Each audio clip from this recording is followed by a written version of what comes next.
Жайдын аптаптык ысыгында 38 даража ысык болуп атканда сиздер үчүн Салам Кыргызстан коомдук биринчи каналда кайра башталды. Сүйүнчү жар салабыз. Бардыңыздарга жайкы ысык салам, биз менен болуңуздар. Албетте, ар дайым Салам Кыргызстан бир гана сиздер үчүн кызмат кылат. Андыктан баарыңыздарды чакырабыз. Эң кызыктуу коноктор келмекчи. Жылмайы өмүр узартат дейт туугандар, ошон үчүн биз сиздердин өмүрүңүздө жок дегенде 1 саатка узарткан аракет кылабыз. Биз менен болуңуздар. Биз баштадык. Салам Кыргызстан.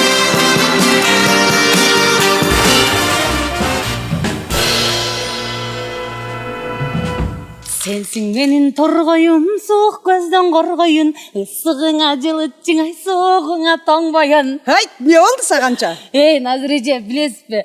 Эл кандай күттү, кыргыз элим күттү. Кыргыз эл эмес, мынакей Санжар үчөөбүз кандай күттүк.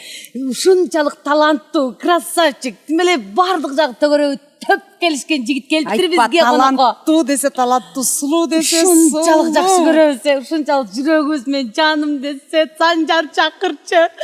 Кадырлуу телекөрүүчүлөр, Гүлжан эжекем сүйүнгөндөн эзилип кеткенге чейин мен чакырып алайын. Тособоңуздар, жигитке 70 өнөр аздык кылат дегенде 71 өнөрдүн ээси Нурмат Садыров Салам Кыргызстанда. Кандайсыздар? Саламатсызбы? Кандайсыз? Жақсыздар. Ассалому алейкум. Кош келипсиз. Кол чаалар жаңысы Нурматтан. Келиңиз Нурмат. Көргөтүңүз. Сырга отырайын. Куш келипсиз, урматтуу торгоюм, деп коем. Нурматым, иним, жашнакай болуп, жүзүң сонун. Мен сиздерди көргөнүмө абдан кубанычтамын. Биз дагы аябай кубанычтабыз. Өзгөчө Гүлжайна. Сиз келаткандачы биз кандай сүйүндүк. Жана биздин студиябыз жаркырап кетти. Алтыным десе, куш келипсиң, кандай жакшы келип алдың. Мен дагы сүйүндүм, сада болоюн. Шöyle мурда гана кайталап койбойм. Албетте эле кадырлуу телекөрүүчүлөр жана күйөрмандар, Нурматка бир кол чаап койсоңуздар болот. Сыналгын ар жагына отургандар да кол чаап коюңуздар. Жай мезгили, көбүнчө негизи чыгармачылык адамдар күн ысыкта жалкоолонуп иштегенди каалабай эле отуруп калышат экен. Нурматтын жашоосу кандай болуп атат? Мен жашоо эң башкысы Инстаграм менен күндө кошо жүргөндөй эле болуп атса керек. Историяда тойдо жүрөбүз, анан биякта жүрөбүз деп эле кээде жазып калышат. Силер негизи үйгө деле турбайт кезиңер да депчи. Анан кийин ошондой эле эл менен кошо жашап эле келатабыз. Эл кандай отурат? Эл жакшыбы? Эл жакшы. Абушка эмне болду? Каякта жүрөт Абушка? Ал элди ойлоп жүрөт. Ал элди ойлоп жүрөт, э? Ушул Абушка алып баруучу Назир Айтбековага үйлөнүп алыптыр дейт. Ошол экөө жылдызы келишкен өңдөнөт бир жолу, мен да көрдүм. Не кылат? Ал Абушка башка. Экөөбүздү кичине окшоштурат. Мен кичине аранда кичине агыракмын. Анткени бүгүн эфирде. Караңыздарчы, дагы жакшы. Биздин Нурмат ушунчалык бул куудулдук өнөрдү дагы аябай жакшы аркалайт болгону сахнага гана куудул болуп чыкпай атат. Чыгармачылыкта, акыркы убактарда эмне жаңылыктар болуп жатат сиздин чыгармачылыгыңызда? Эң мындай жогорку деңгээлдеги. Эң жогорку деңгээлдеги эң башкысы акыркы учурда ошол концертимдин жакында ошо концертимди бүтүрдүк, телеге бериле элек болчу. Ошо жандуу үн менен берилген, баштан аяк ошол концертим жакында теледен көрөрмандарга тартуулайм. Бир эле сиз жандуу урдадыңызбы же концертке катышкандардын баары жандуу урдадыбы? Кандай дейсиз? Концертте жалгыз өзүңүз жандуу урдадыңызбы же келген коноктор да жандуу урдадыбы? Коноктор да жандуу урдады, бирок бул концерттерде көбүнчө конокторду көп кошуп койсоң эле ашар концерт болуп кетти дейт го. Анан бул жеке концерт болгондон кийин жандуу үн менен деп аткандан кийин бардык жоопкерчиликти өзүмдүн мойнума алып, баштан аяк өзүм жандуу үн менен ырдадым. Буга чейинки концертиңиз фонограмма беле? Буга чейинки концерттерим фонограмма болгон. Бирок ушул жерде фонограмма менен концерт койгонго караганда жандуу менен койгон бир топ жакшы. Бирок ошондон кийин фонограмма ырдабай жалаң гана жандуу менен ырдаганга үйрөнүп атасызбы же кайра деле басым жасап атасыз фонограммага? Мен негизи кээ бирлер ойлойт, мындай фонограмма десе эле кошунан алып келип ырдатып койгон деп болчу. Фонограмма деле жандуу үн деле ошол эле өзүңдүн эле үнүң болот. Бирок жандуу үн менен эгер ошондой эме болуп туруп, мүмкүнчүлүк болуп турса, сонун да, наоборот. Аппаратура, бардык микрофон, жандуу үн ырдаганга жооп берип турса, сонун. Мен Бишкекте койгон жандуу үн менен койгон концертимде, ага чейин фонограмма менен койгон концертимде, концерт өзүн өзү жапкан да. Элден түшкөн акча концертти баарын жапкан. фонограмма концертте. Фонограмма. Араң жапкан. Жан дүйүндө Расход көп да. Анан жан дүйүндө наоборот ага чейин концерттин алдында атайын ушу элдин тойлорго кызмат кылып аткан акчанын баардыгын чогултуп, ошонун баардыгы келген элдин баарды зал толо келген элдин акчасы ошол баардыгын өзү жапкан жок. Залда келген элдин акчасы жапкан жок. Андан сырткары өзүм атайын расход кылдым, анткени бул жан дүйүн концерт коюш үчүн ошол жерде аппаратура деген жандуу ырдаганга мүмкүнчүлүк боло тургандай аппаратуралар аябай кымбат экен. Сахна жасалган өзүңүздөр деле билесиздер. Ушул ырчы эле эмес, акыркы күндөрдө тасмаларда жүрөсүз. Эң башкы каармандын образын жаратып, жана ошондо мына эмне себептен сизди ошо тасмага тартууга эмне түрткү болду? Кино чоң жоопкерчилик экен аябай негизи киного тартылыш. Анан бул музыкалык жанрдагы кино болгондуктан көп деле ойлонгон жокмун. Коркпой эле тартылдым, эми өзүм жашоо Браво 2 тасмасына тартылдым. Анда жыргатат го, оюмду чачырат берди. Кол жабылар болсун. Биз Нурматты коркуп кетеби десек, Жок, корккон жокмун, наоборот. тескерисинче жыргап калды. Жыргап кеттим. Сүйлөңүз, алаксыбаңыз. Мен эмне алаксыбайсыз? Сүйлөбүш керек. Ушундай адамыбыз бар биздин ушундай. Оюм бузуп кетип атты. Анан ошол киного тартылганда эмне болуптур анан? Рахат экен. Ушул жерек. Анда азыр ушундай эле биз массажды жазат берели, сиз чал болуп сүйлөңүзчү, гана көрөлү. Эми бу артында ким экенин деле толук көргөн жокмун. Бир кыз келиндер келип эле бир чачым кармалап аткандай болуп атат. Аксакал, сиздин кыз келиндериңиз дагы мыкты экен. Эркек эле окшойт. Уялбайсың. Болду. Эми ырдаталы сизди жаңы ырыңыздан, жаңы нуктан, жаңы Кайке оңдон. достор, кол чабып, Нурматтан бир жаңы ыр. Анда соңку жазган ырымды ырдап берейин, чыгарган. Сөз обону Калин Раев деген байкездики. Көрүп калдым мен бир кызды, айта албадым мен бир сырды сага. Гүлжан эже мен бийлеп ырдайынчы. Артыңан мен жүрөм дале, махабатым качан жетем сага. Көздөрүңдөн жылдыз жанат, менин сүйүм бир ашыгат сага. Жүрөгүмдөн айта албадым, сүйөмүн деп айта албадым сага. Сүйөмүн деп мен айтпадым сага. Ыр курадым сага жаным, арманымды мен айтпадым сага. Деп тур кайрадан Азыр эжеге секирип кетти. Артыңан мен жүрөм дале, махабатым качан жетем сага. Көздөрүңдөн жылдыз жанат, менин сүйүм бир ашыгат сага. Жүрөгүмдөн айта албадым, сүйөмүн деп айта албадым сага. Сүйөмүн деп айта албадым сага. Рахмат. Эми отурбай туруңуз, Нурмат мырза. Отурбай туруңуз, келиңиз бери. Албетте эле кээ бирөө сизге айтып калыптыр, чал боло бересиңби кечке депчи. Сиз дагы соңку жолу бир чал кылайын деп атабыз. Салам Кыргызстанга кийинки келгенде чал кылбай жаңы кемпир кылабыз эми.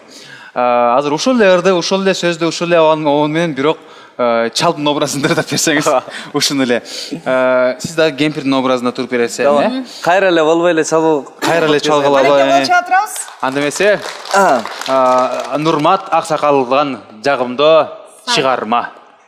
Көрүп калдым бир кемпирди десең. Анда. Кеттик. Кол чабып, кайке кемдик. Көрүп калдым мен бир кызды, айта албадым мен бир сырды сага. Ой артыңан мен жүрөм дале, махабатым качан жетем сага. Ошондо кийин ушинтет окшойм, көздөрүңдөн жылдыз жанат сада короюн. Менин сүйүм бир ашыгат сага. Аябай Жүрөгүмдөн айта албадым, сүйөмүн деп айта албадым сага. Sүйемін деп айта албадым саға. Я Нурмат, мындай суроо. Дейле ушул абышка жашоодо барбы сиздин карап жүргөн ушунун образын алган абышка? Кайсы абышкадан алгансың? Кайсы абышкадан алгансыз ушуну? Мен өзүм айылда өскөн баламын да. Анан биздин айылда абышкалар көп болчу. Ой сада колоюн деп эле чыга алышы эле. Анан мен айылда жүргөндө эле ырдачымын. Аксакалдар абышкалар чыгып алып, "Эй ырчы бала, бери кел. Отур жаныма" деп алыптыр. Ырдап берчи. Анан ырдап бүткөндөн кийин эркелетип жакшы көрүшөт го а кишилер. Анан ошонсо кээде турап койчумун да. Эчлеп эмес депчи. Ой сада колоюн. Үнүң жакшы сенин, ырдап чык. Молодец. Сен бир Бишкекке конкурска бардың дегениңди угуп, ырдап берчи кана дешти. Дейле ушул сиз аткарып аткан чалыңыз канча жашта? Келиңиз отуруп алыңыз, отуруп алып берсеңиз болот. Канча жаштагы чал? Жок, негизи айылдагы аксакалдар да. Анан мен бир эле аксакал турбайм, жөн эле. Бул негизги кандай болуп, эмне болуп аксакал болуп калганын себебин айтып берейин, түпкү тамырын. Мен радиолордун бирине эфирге барып калсам, күйөрмандарга телефон чалып, башка үн менен ишендириш керек болуп калды да, максат. Анан мен ага чейин чал болуп деле турган эмесмин, эч жерде мындай достордун арасында күлдүрүп жүрчүмүн, бирок чал болчу эмесмин. Назирежен аябай күлдүрүп жүрчүмүн, мөр деле. Гастролдордо, концерттерде, бирок чал болуп эмес, мерген турган байкен турат. Мерген байкен турап койчу. Назирежеге ошол өтчү. Анан радиодон бирөөгө чалып эле чалдын образына чалайын деп анан алло деп эле чалбасам, о деле ишенип калды. Анан Кармадым дедиңиз. Кармадым окшойт деп турам. До конца чал болдум, ишенди, куда түшүп, бирөө сол мен куда болдум. Ишенди. Рахмат сада колой, бирок бул тамаша болчу деди. Аягында. Анан ошол эфирден кийин мага жазып атышты, сен аябай окшоштурдуң, ошол тамаша өттүң аябай деп. Анан кийин бир эфирге барганда Салам Кыргызстанга келгенде чал болду. Теледен такыр чал болуп көргөн эмесмин, радиодон чал болдуңуз. Эч ким көрбөгөндөн кийин телефондун артында чал болуп коюш болмой эле да. Ал эми ушул чалга сиз канча жашта бересиз? Өзүңүздөгү мындай образыңыздагы чалга канча жашта деп ойлойсуз? Билбейм. Бири 72 урдуга уже дегенде. Урда 71 болчу эми 72 чыкты го. Эмечи кыздар, ой кыздар дейм. Кесиптештер. 77де кандай элестетет ушу чалды? Каарып калганда. 77-де ушундай эле современный эле элестетем.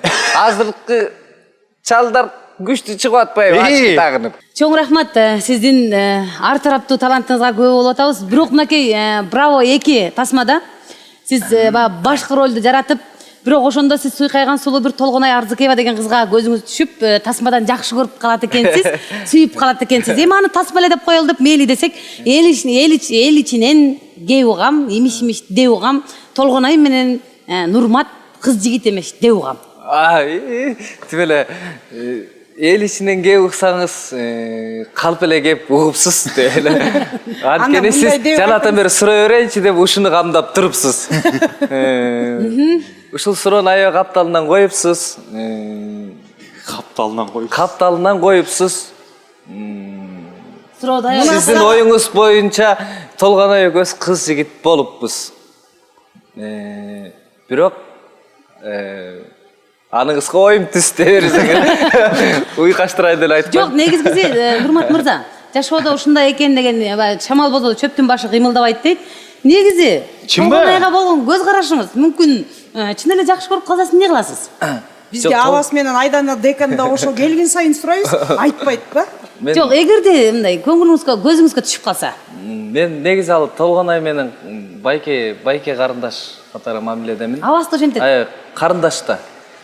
Ошон үчүн карындаштай мамиледемин. Мен да Нурмат байке деп жакшы мамиле кылам. Мен да карындашым деп жакшы мамиле кылам.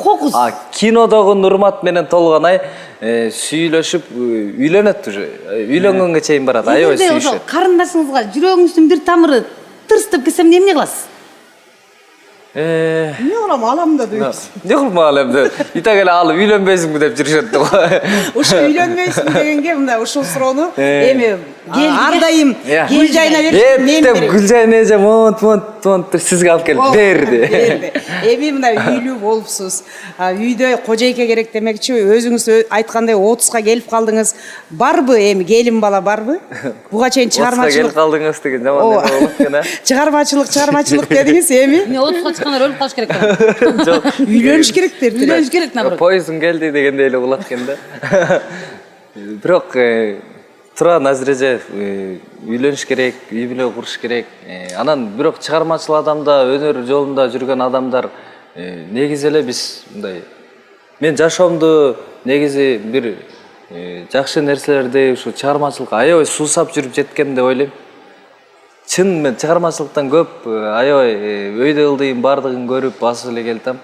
Бирок ошондо деле азыр деле эч нерсени кыйратып кое элекмин. Бирок ушунча эмгектин артында акырын келип отурам. Дагы көп ырларды жастырып, концерттерди берип, азыр мен ыр жастырсам эл угуп, клип тарттырсам эл көрүп, эл көңүл буруп аткан кезде мен ушул кезде берип калгым келип атат да. Үйлөнүп алсак бере албай Концерттерди берип, клиптерди, ырларды мен чыгармачылыкта иштеп алгым келип атат. Жакшы. Үйлөнгөндөн кийин бере албайсызбы? Үйлөнгөндө деле ар бир адамдын өзүнүн рызкысы бар. Үйлөнгөндө деле болот, негизичи. Үйлөнбөй турганда баары бир кичине көбүрөөк мүмкүнчүлүк болот. Көңүл бурганда чыгармачылыкка. Макул. Анда эмесе буюрса кийинки берүүбүзгө балким статусуңуз өзгөрүп калып, 30 жаштагы үйлөнгөн киши болуп келип каласыз деген. Нурган менен Аселге жетелеп келип. Эмки эфирде Кудай кааласа ошентип үйлөнүп эле келип калам. Көбүнчө бизде эфирде кийинки ушинтип келели дегендер чын эле ошентип келишет.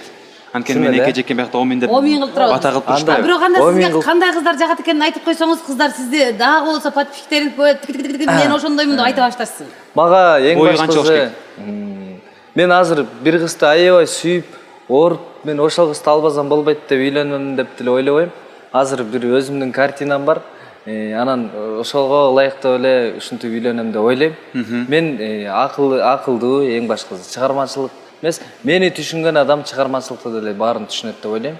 Эң башкысы өзү акылдуу, акыл эстүү, орду түү менен сүйлөгөн, жакшы нерселерди ойлонгон, жакшы максаттарды койгон адам болсо, мени түшүнөм деген болсо, жарыя деп берсең. Жарыя блог деп коюңуз. Кебетеси Ошол адам маңдайга жазган. Кебетеси Бою, салмагы, чачы, мурду дегендей. Көзү, башы. акылы сонун 90 килограмм. Кебетеси өзүм картинам бар деп атпаймынбы? Ошолда кебетеси мен кебетеси жагып, жактырып мен жазып сүйлөшүп жүргөн деле кыздар бар. Жүрүп эле анан же өзүм көп көңүл буруп, күндө аябай көңүл бурбаганга мен чындап эле жактыргам, бирок ошонтип эле сүйлөшпөй калды. Сүйлөшпөй көкмөй болуп калган болду. Бир маал деле сүйлөшпөй. Бир маал деле күйөөгө тийип аткан болот, кыз затысына бар ырдап аткан болот. Кыз аткан болот. Анда эмес болчак койсоңуздар бар. Бир убакта эле күйөөгө тийип аткан болот, анан кыз заты ырдап калган урматыңызга сизге ыраазычылыгыбызды билдиребиз. Күйөөгө тие албай жүргөн кыздар Нурмат менен сүйлөшө алсаңыз тоюңуздар болот. Күйөөгө тие албай жүргөн кыздар эмес эми. Анда мындай. Тийгизи келип аткандар да, шашылып аткандар. Шашып аткандар Жок, мындай. Жакшы, максаты жакшы, акылдуу, жакшы нерсени ойлонуп жүргөн, жакшы үй бүлө болом буйруза деп жүргөн, жакшы максаты ой, жакшы максаты түз. Тилекке каршы убакыт зымыраган кош сыяктуу.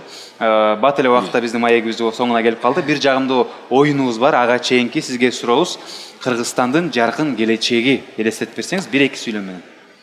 Кыргызстан сиз үчүн эмне деп койсоң? Ошол өзгөрдү. Ал өзгөргөн. Андача эмне дегенден кийин өзгөртүп ийдик суроону. Азыр кандай болуп калды? Кыргызстандын жаркын келечеги. Кандайча жаркын келечеги? Анда эмес ушу менен бүтүп калчалар. Болду. Ушу менен жетет. Чыпалак эки болдуңуз. Кыргызстандын жаркын келечеги Болдум, айтып бер. укмуш. Укмуш. Кудай буйруза баардыгы алдыда. Келиңиз сүрөт көрүшөбүз. Кандайча жаркын келечегимди.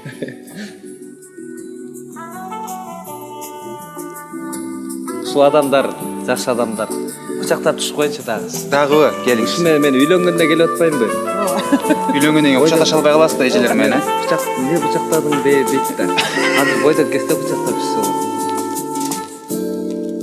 Анда Анда эмесе Нурмат, биз сизге эң өзгөчө оюнду даярдап койдук. Азыр биз жаңыз чечтик, микрофонду бияка тактык, эми даярсыз. Бул жака чыккайсыз, чуркагыча ырдайсыз. Бир бул жай башталат, анан батыраак болуп кете берет. Сиз токтобошуңуз керек.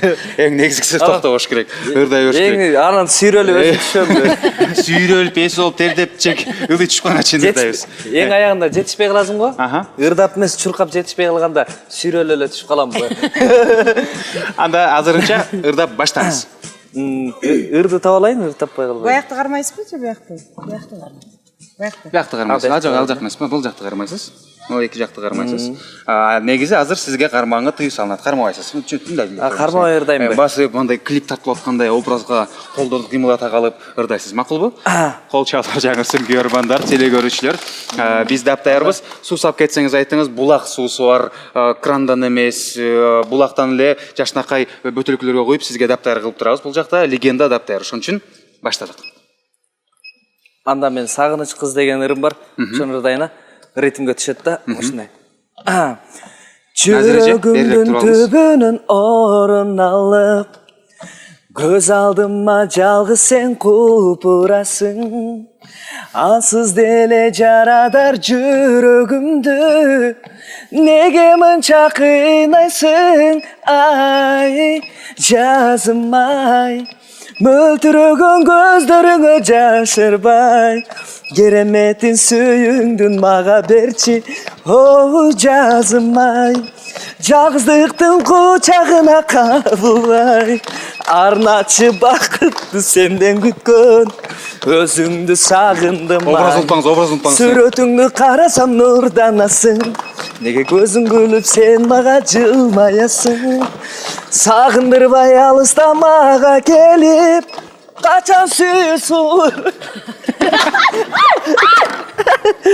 Кага турыңыз. Алайыңыз. Бетимен түшүп калайын дедим го. Жакшы болду. Жакшы болду. Сиз деген аябай мыкты спортсмен турбайсызбы? Мен сизди жана эле кулап калып, жана эле сүдүрөлүп түшүп кетет десе, жакшы болду. Эми ой, ырдай албай да калып кезинде бул аппарат. Ырдай аласыз, биз сизге ишенебиз. Анда эмесе кеттик, дагы бир жолу кол чап койсоңуздар болот. Мондай алып турат аркасынан Санжар. Мындай. Карап калыңыздар, Айтканда кармап калабыз.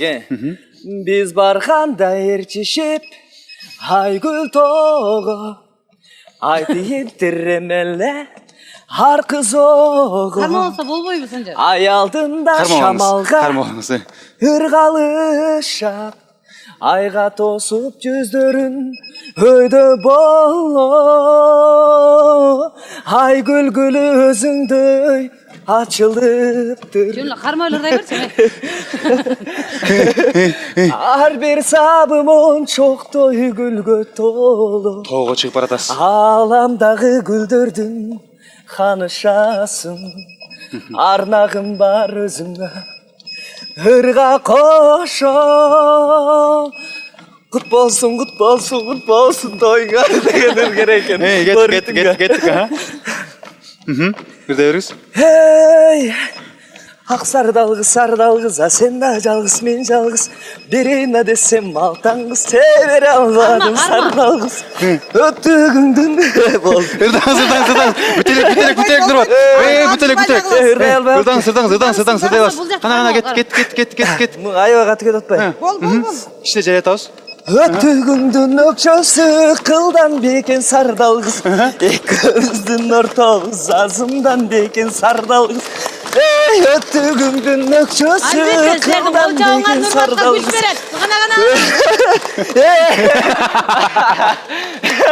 Дагы бир куплет. Нурмат, ушуну болгон аз бийиктеттик, тоого чыгып баратасыз. Жана Айгүл гүлүнө кетип бараттыңыз, сададал кызыңызды көрдүңүз. Эми торгоюмда кеттик анда эмесе. Ушул эле ылдамдык менен. Кеттик анда. 1 саатына 13 километр чуркап атат азыр. Сенсиң менин торгоюм, күндө түндө бойлойм. Ишенип кой сөзүмө, калпы болсоң Дагы батыракпы? Менин ырчы торгоюм, жолу 14 километр болду. 6-чы. Бара келди. Сен алданда скоростьтен артка кеттиң, өкмөсүп деген ала кеттиң.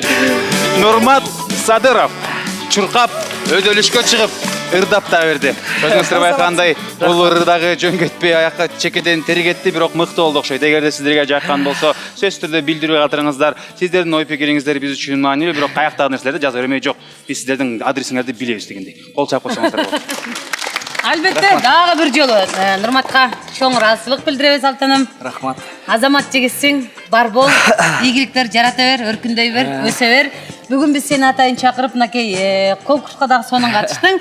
Эми ушундай тердегенден кийин Калоо тилек, котуктоо сөздөр күйөрмандарыңызга. Рахмат. Бардыңыздарга, сіздердің жамаатыңыздарга ыраазычылык билдирем. Эфирге чакырганыңыздарга да рахмат. Бардык залда отуруп колдоп турган кыздар, жигиттер баарыңарга рахмат. Бардык Кыргызстанга салам. Биз Кыргызстанды жакшы көрөбүз. Биз сиздерди сүйөбүз. Рахмат сиздерге. Анда эмесе сиз дагы машыгуу залына баргыңыз келип турса, Биспортко барыңыз. Булундай сонундар Биспортто көп. Анда эмесе биз Шоро компаниясынын эң негизги символу болгон Шоро байкебизди чакырабыз дагы. Бир жашынакай кутучага биз сизге белектер даярдап койдук. Ичинде суусу да бар, максымы да бар, бозосу да бар, куруту бар, деги эле баары бар сизге. Өзгөчө сизге жана аксакалга жагат. Ошого жакшы болдуклар. Шоро байкебиз тосоңуздар, кол чабыңыздар.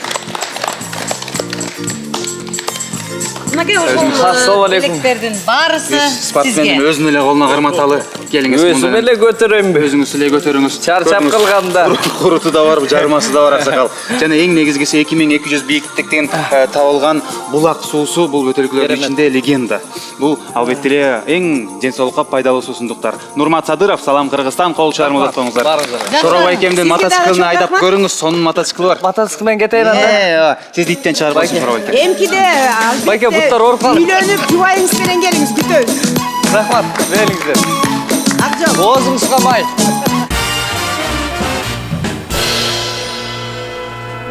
Ой, мынакей ушинтип көз ачып жумгуча бүгүнкү конокторубузду да жөнөтүп алдык, айланып кетейин. Айта бериңиз эми. Эмнени айтайын? Коноктордубу? Шообайсың, Мен унутуп да калып турмун да. Ай, биринчи Нурмат Садыров келди, кийин Аяр келди. Жок, биз баягы эмеден алып таштагандан унутуп да калып турмун да. Ай, унутпаңыз, кайра деген восстановить этиңиз баарысын. Андай болбойбу, ошондой болмок белем. Эл күтүп атат, журт күтүп атат, калык күтүп атат, айтыңыз. Акырынча эле булдабай эле. Нурмат дегенчи уже чал болгондон тажабайбы? Кандай чал болгон? Тим эле ауышка болуп койчу десең эле. Тим эле Жок, өзү деле ауышка болуп 30га чыгып калып турган. ушинтип бойдок боюнча барып калбайдыбы, анан үйлөнүш керек эле деп. Анан бир аз байкадыңызбы, мындай жылдыз оорусу менен ооруп калыптыр, Ооба мындай, анан чачы да жаккан жок мага, Чачы жакпагандан да. Тим эле өзүнчө эле чоң ат да кой. Жок, өзү мындай, өзү кыркып алгандай болуп калыптыр го. Чачы деле анча эмес, анан бети туура эмес кийген окшойт. Бетине кепка кийип, мойну ал мойну капкара эмес, жана сырттан биринчи келатканда бети аппак болчу. Анан кийин ал бетин өчүрүп аптыр. Бетине бир нерсе Биринчи сүйүп аппак болчу, аппак, ай, тим эле страшно болчу. Кийин өчүрүп алгандан капкара болчу. Кудайым, эркек эле болду, даң эле. Азыр уш боёнгон эркектерге таң калам айланайын. Мен тиги айттым, жана тиши деле бизге жооп берип эле сайылып атасың дейт. Айлана мен тишине тиишкен деле жокмун. Өзү эле бир. Ой, Нурматтын тишин көрдүм, нерден ууру тиш деп койчу эле, арсай бир тиш бар экен го. Мурда байкап Эмне биз көргөнүбүздү айтабыз да, туурабы? Ушут.